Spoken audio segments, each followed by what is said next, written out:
back to the Ace Your Retirement Show.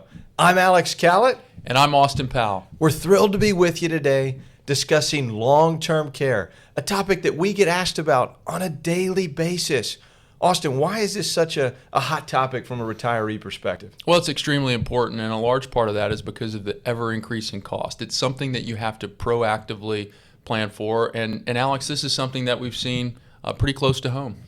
That's right. My grandmother turned 100 years old this year. I think she'd tell you, well, it's been quite the journey. Little bummed out that now she's in memory care.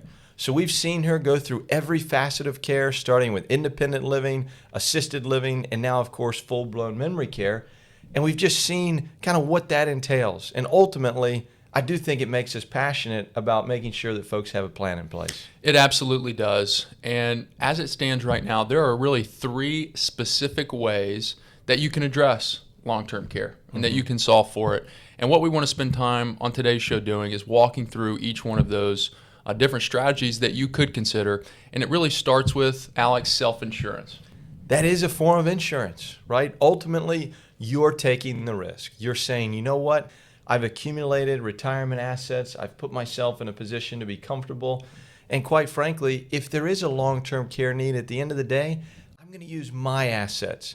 I'm going to potentially be investing those dollars for the long run, hoping for a reasonable rate of return. And then if there is a need in the future, that's where I'm going to turn to cover some of those costs of care. That's right. And one of the benefits of self-insurance is if you don't need it, you have that bucket of money that could be used for other discretionary purposes in your retirement or passed on to the next generation. And there is value there. Like any type of risk that you're looking to insure, there are other ways to solve for that. You can kind of place that risk on an insurance carrier, so to speak.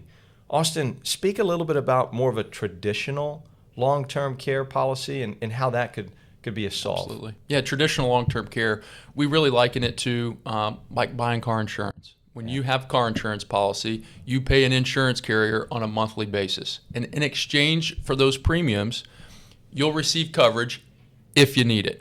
Yeah. And so on that note, it can be a very cost-effective way to have long-term care insurance. The only downside is that if you don't use it, you lose it. You essentially lose it. Yeah. And so that would really be the only downside potentially of traditional long-term care, but it does serve an important role in an overarching long-term care plan. And in reality, I don't think folks purchase a long-term care plan saying, ooh, I hope I get to take advantage of this. Just like car insurance, you don't want to have to file a car insurance claim, but at least there's peace in mind of having some of that care. I think the risk that you alluded to where, gosh, if you contribute to something for decades, there's a possibility that there's no value there, right? That there's no underlying payout, so to speak. Sure. So what would potentially be something in between? The third option to solve for long-term care is going to be what's referred to as hybrid life. And with hybrid life, essentially you have a life insurance policy where you pay premiums for, and if you never use it for long-term care, you have a death benefit that could pass on to a spouse or potentially the next generation. But if you do need it while you're living for long-term care, then you can accelerate a portion of that death benefit and receive it to pay for long-term care. So I think the moral of the story there is it's not so much an all or nothing proposition. You kind of have different levers, right? Austin, speak for a minute about the advantage of whether it be long-term care, hybrid life. As far as if benefits are paid out, there are some tax advantages. Am I right? It's tax-free. So anytime you're utilizing insurance, there are going to be tax-free benefits that you're going to be able to take advantage of. And so the IRS isn't going to come knocking when you get paid out benefits to cover those different long-term care needs. One of the other considerations when you're evaluating different solutions is indemnity versus reimbursement. The first strategy ultimately will pay you for care as long as you've qualified. So whether it's a family member or a skilled care facility, whatever it may be, that's going to pay out as long as you've qualified for care. A reimbursement style policy is going to be more so, hey, I'm submitting receipts and subsequently getting reimbursed for my underlying expenses. So there are subtle nuances even within the different types of strategies that you're just going to want to kind of take inventory and make sure you know exactly what you have and, more importantly, why you have it.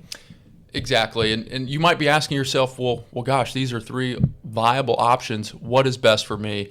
And what we'll tell you is that it really comes down to your own specific set of circumstances. It's going to be based on your health. It's going to be based on your budget. It's going to be based on your long-term goals.